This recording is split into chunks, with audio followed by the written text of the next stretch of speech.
Abimelech son of Jerubbaal went to his mother's brothers in Shechem and said to them and to all his mother's clan, "Ask all the citizens of Shechem, which is better for you, to have all 70 of Jerubbaal's sons rule over you, or just one man? Remember, I am your flesh and blood." When the brothers repeated all this to the citizens of Shechem, they were inclined to follow Abimelech, for they said, "He is related to us."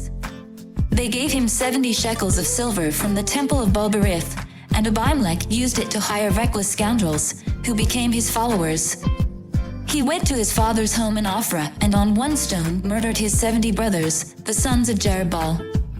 But Jotham, the youngest son of Jerubbaal, escaped by hiding.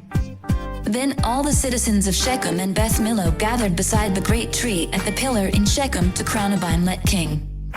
When Jotham was told about this, he climbed up on the top of Mount Gerizim and shouted to them, "Listen to me, citizens of Shechem, so that God may listen to you." One day the trees went out to anoint a king for themselves. They said to the olive tree, "Be our king." But the olive tree answered, "Should I give up my oil, by which both gods and humans are honored, to hold sway over the trees?"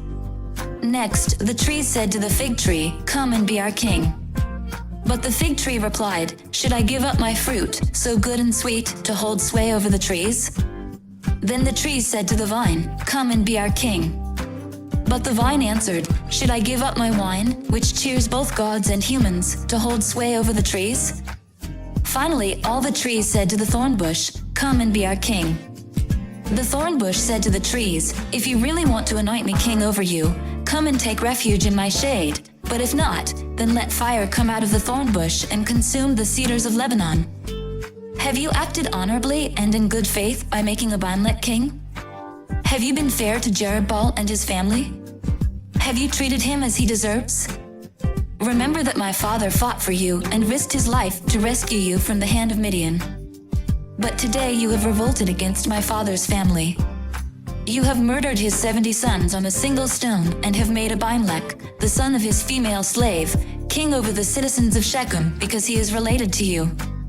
So have you acted honorably and in good faith toward Jerubbaal and his family today? If you have, may Abimelech be your joy, and may you be his, too. But if you have not, let fire come out from Abimelech and consume you, the citizens of Shechem and Beth Millo, and let fire come out from you, the citizens of Shechem and Beth Millo, and consume Abimelech.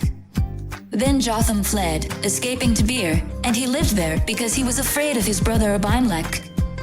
After Abimelech had governed Israel 3 years, God stirred up animosity between Abimelech and the citizens of Shechem so that they acted treacherously against Abimelech. God did this in order that the crime against Jerubbaal's 70 sons, the shedding of their blood, might be avenged on their brother Abimelech and on the citizens of Shechem, who had helped him murder his brothers. In opposition to him, these citizens of Shechem set men on the hilltops to ambush and rob everyone who passed by, and this was reported to Abimelech. Now Gaal son of Ebed moved with his clan into Shechem, and its citizens put their confidence in him. After they had gone out into the fields and gathered the grapes and trodden them, they held a festival in the temple of their god.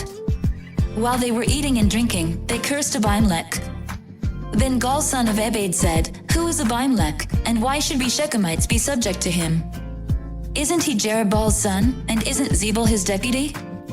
Serve the family of Hamor, Shechem's father. Why should we serve Abimelech? If only this people were under my command. Then I would get rid of him. I would say to Abimelech, 'Call out your whole army.'" When Zebul the governor of the city heard what Gaal son of Ebed said, he was very angry. Under cover he sent messengers to Abimelech, saying, "Gaal son of Ebed and his clan have come to Shechem and are stirring up the city against you. Now then, during the night you and your men should come and lie in wait in the fields. In the morning at sunrise, advance against the city. When Gaal and his men come out against you, seize the opportunity to attack them." So Abimelech and all his troops set out by night and took up concealed positions near Shechem in 4 companies. Now Gaal son of Ebed had gone out and was standing at the entrance of the city gate just as Abimelech and his troops came out from their hiding place. When Gaal saw them, he said to Zebul, "Look, people are coming down from the tops of the mountains." Zebul replied, "You mistake the shadows of the mountains for men." But Gaal spoke up again. Look, people are coming down from the central hill, and a company is coming from the direction of the diviner's tree. Then Zebul said to him, Where is your big talk now, you who said, Who is Abimelech that we should be subject to him?